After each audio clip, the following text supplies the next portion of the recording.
The election of Javier Milei to the position of President of Argentina last year hit the headlines around the world, and as a natural showman, President Milei enjoys his moments in the international spotlight. But is he really up to the job of international statesman, or will he be just an unwitting pawn in someone else's much bigger game?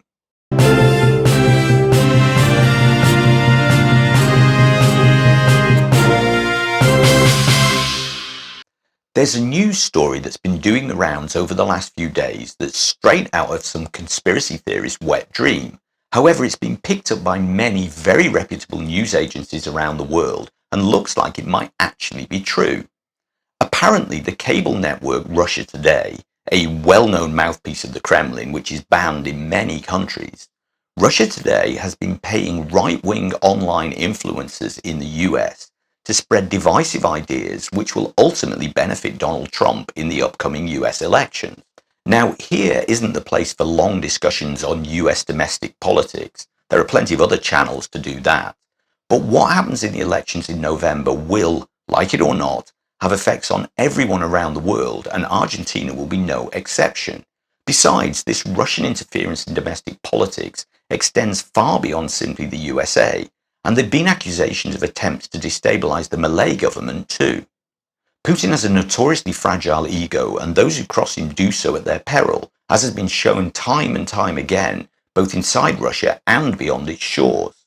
Milei has been openly critical of Putin and very firm in his support for President Zelensky in the ongoing war in Ukraine. So it's easy to see why Putin might like to create problems for the current Argentine administration. However, the possible return to the White House of Donald Trump could also create a complicated situation for President Milei.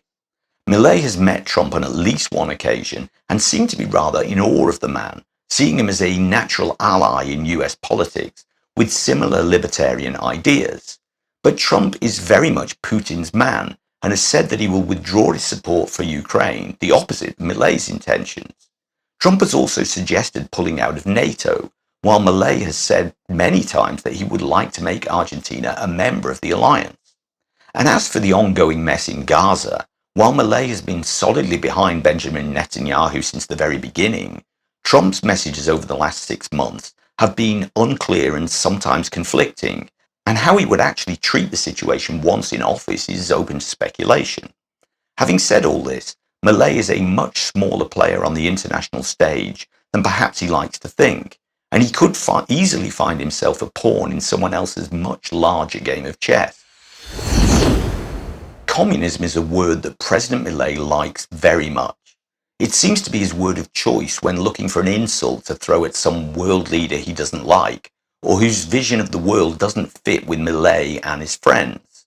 Lula, Maduro, Petro, Obrador, Sanchez, and other left-wing Latin heads of state are regularly labelled communist during Milei's fiery speeches, as are domestic politicians with Kirchnerist or Peronist affiliations. Milei has moved away from the BRICS economic union because of, amongst other things, its strong so-called communist agenda, having both China and Russia at the centre. But communism as a political ideology died a long time ago, and still only exists as a title or label. Russian communism died along with the Soviet Union, and China hasn't been a communist state for a very long time indeed. But communism is a familiar word and so provides an easy stick to beat opponents with. President Milei has been very much learning on the job when it comes to international diplomacy. His election campaign rallies were full of tirades against foreign leaders, as were his early speeches as president. But slowly Milei seems to have learned that no matter how much he may dislike the leadership of another country, it's often necessary to keep his mouth shut for the sake of business. This has been very much the case with President Lula of Brazil. Developing international trade relations is very much about compromise and humility.